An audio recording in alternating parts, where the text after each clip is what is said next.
भिवंडी महानगरपालिका क्षेत्रातील नारपोळी गंगारामवाडी येथील कोहिनूर अपार्टमेंट ही तळ अधिक 4 मजली अति धोकादायक ठरवलेली इमारत गुरुवारी रात्री 11:30 वाजता कोसळली आहे। या इमारतीच्या ढिगाऱ्याखाली अडकून आतापर्यंत 9 जणांचा मृतदेह बाहेर काढण्यात एनडीआरएफ आणि टीडीआरएफला यश आले।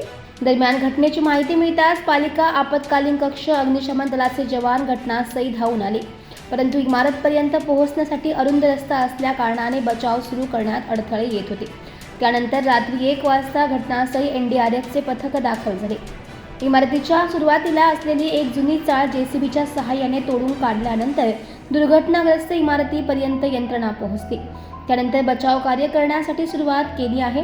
कोहिनूर अपार्टमेंट ही 2007 मध्ये बनवण्यात आली असून या इमारतीमध्ये 2 अपार्टमेंट असून एका अपार्टमेंटमध्ये 15 असे एकूण 30 रूम असून इमारतीमध्ये आहेत, परंतु कमकुवत काम असल्याने सुरुवातीपासूनच इमारत धोकादायक झाल्याने पालिकेने ही इमारत धोकादायक घोषित केली।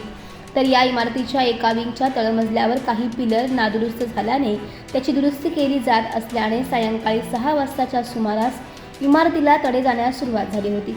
त्यामुळे रात्री 8 वाजता इमारत एका बाजूने झुकत असल्याने पालिका प्रभाग समिती क्रमांक 4 चे सहाय्यक आयुक्त अरविंद घोगरे यांनी कर्मचाऱ्यांसह घटनास्थळी दाखल होत इमारत निर्मनुष्य केले, परंतु त्यानंतरही तळमजल्यावरील दुरुस्ती काम सुरू राहण्याने काही कुटुंबातील व्यक्ती साहित्य घेण्यासाठी इमारतीमध्ये आल्याने दुर्घटना घडल्यानंतर या इमारतीच्या ढिगाऱ्याखाली आणखी 3 ते 4 जण अडकल्याची भीती व्यक्त केली जाते।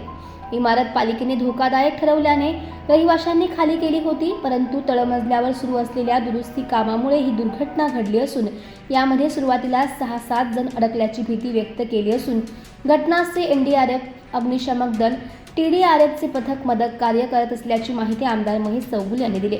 या दुर्घटनाग्रस्त इमारतीच्या ढिगाऱ्याखाली अडकलेल्या व्यक्तींना काढण्यासाठी प्रथम प्राधान्य दिले जाईल।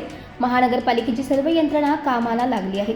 धोकादायक असल्याने इमारत खाली असल्याने मोठी दुर्घटना टळली असली तरी नागरिकांनी धोकादायक इमारती खाली करून आपला जीव वाचवणे गरजेचे आहे। पालिका धोकादायक इमारतींचे पाणी आणि वीज कनेक्शन तोडल्यानंतर ही काही जण इमारतीमध्ये राहतात, त्यांना आता पोलीस बंदोबस्त देऊन बाहेर काढावे लागेल।